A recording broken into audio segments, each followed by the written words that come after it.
Hello everybody and welcome to Haifa CRF Training. My name is Gadi Shiftan. I am Haifa CRF Marketing and Development Agronomist. I'd like to welcome you today to the first chapter, what is CRF?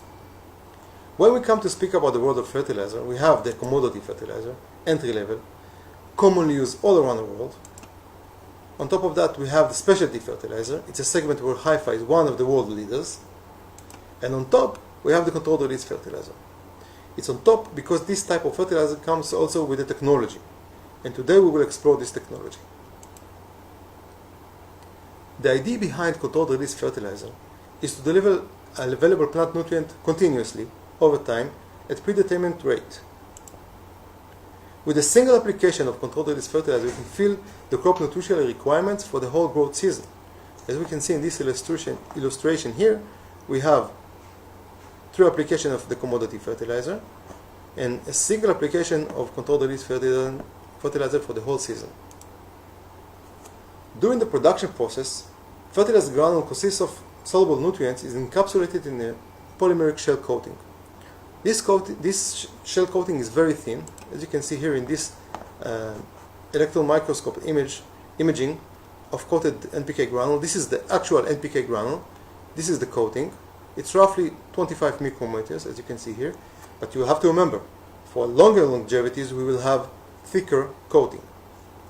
This is the only way to achieve an effective controlled release fertilizer. There are 4 stages of the release mechanism and we will see them now.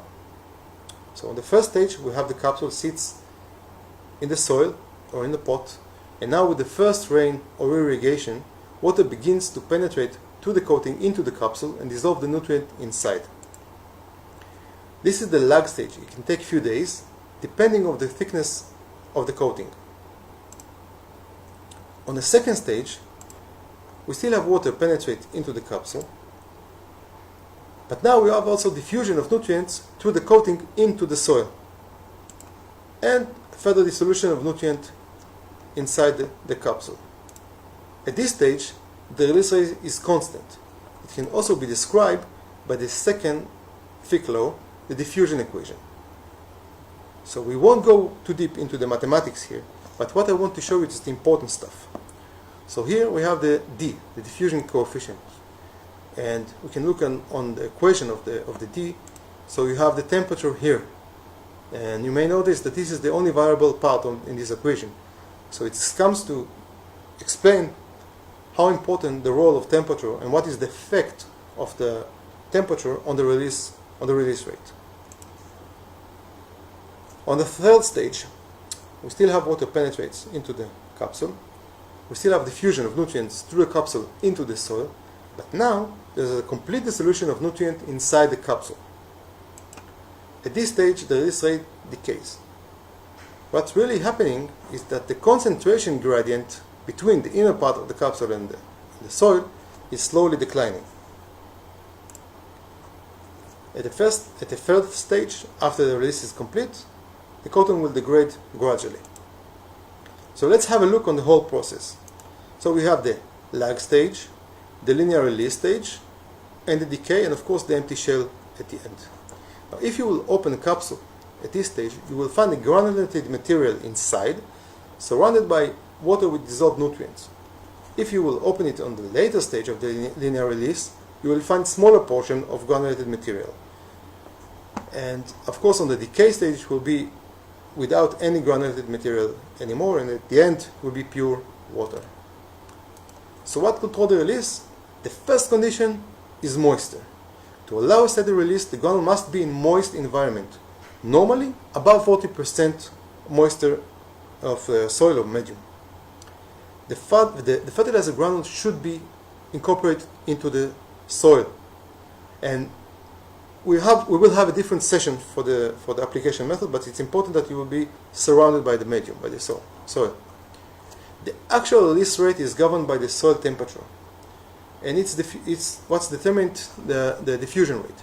So as you can see here, when the temperature is high, we will have shorter longevities. When the temperature goes down, the release rate will be lower. And this is why. We have a small reminder for the equation. Now you should know that plant nutritional requirements and grow rates also depend on temperature in a similar manner. So when the temperature goes up, plant needs also goes up, and the requirements are higher. But also, controlled release fertilizer is releasing much faster now. So we have a perfect correlation, which makes the CRF very, very efficient. Okay, it's very important. When we speak about longevity, we in Haifa, we talk about 21 Celsius degree, which is also 70 Fahrenheit. In this, let's have a small example to explain it. We have 8 months product. It's 8 months under 21 Celsius degrees. But when temperature will go down, we will have longer longevity, 9 to 10 months. And if temperature will be higher, such as 30 Celsius degree, the longevity will be shorter, as you can see here. What's not affecting the release is microbial activity, soil pH, organic matter, and water. When I say water in this context, I mean to access of water, such as flood irrigation. To summarize, we have precise nutrition, very, very efficient, according to the plant needs, as we've seen before, with good correlation of the plant needs. It's obtained by polymer coating, which makes it a real controlled release fertilizer, with a specific longevity that we can choose how to use and how to have the best effective blend or formula. And it of course depending on the temperature. Thank you very much, and I'll see you in the next CRF session.